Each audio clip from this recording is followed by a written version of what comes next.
We truly live in the greatest country in the world because of the founding principles upon which our country was created.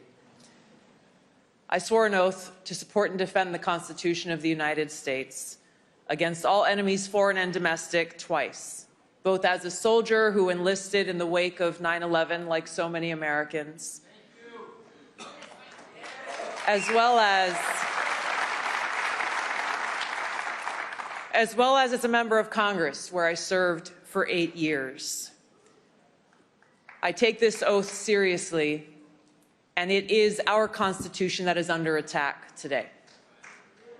I first joined the Democratic Party over 20 years ago. I was 21 years old, and what I saw back then was a party that still stood for free speech. That was a big open tent party that welcomed people with different ideas, different backgrounds, different religions, that stood up for civil liberties, that fought for everyday Americans. It was a party of the little guy. Fast forward to where we are today, that party is completely unrecognizable. I left the Democratic Party because it is led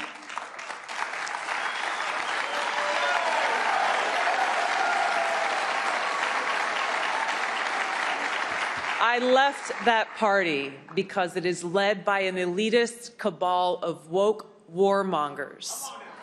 They are driven by an insatiable greed for power, and they are willing to do whatever they deem is necessary, even the destruction of our freedom, to get what they want and to stay in power. This is the challenge and the threat behind those who are abusing their power in more brazen ways than I ever would have imagined today. I left the Democratic Party because it's led by fanatical ideologues who don't believe in freedom. They don't believe in freedom of speech, freedom of thought, freedom of expression, freedom of religion, and the right of every one of us to express ourselves without fear of retribution or retaliation from those in power. They censor speech they don't like. Why and how? They say, we need to protect you from yourselves, and so we have to protect you from things that we call misinformation, disinformation, or hate speech, speech that they don't like. They undermine our civil liberties, working with powerful entities in the propaganda media and big tech.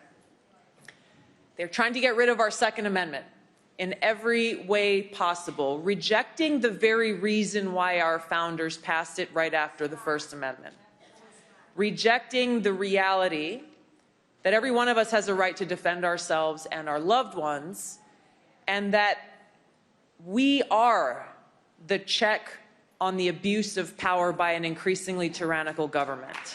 And that is what we are facing today.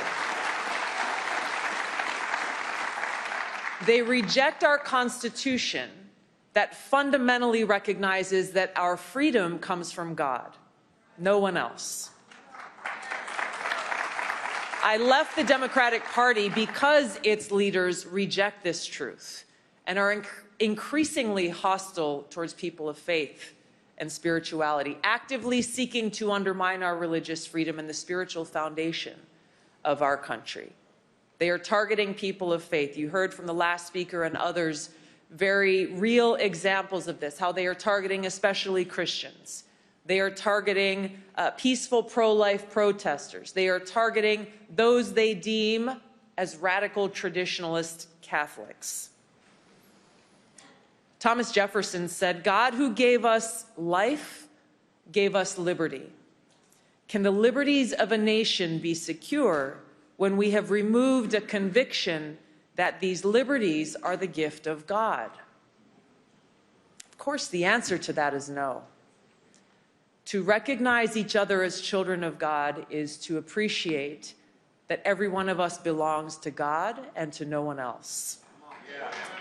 So no government, no person, no individual or institution has the right to take away the freedom that God has given us. This is the foundation of the social construct of the United States of America, and it is the core of who we really are. Any political party that is trying to erase the presence of God from every facet of public life and is hostile towards those who choose to worship God cannot be trusted to protect our inalienable God-given rights enshrined in the Constitution and should not be in power.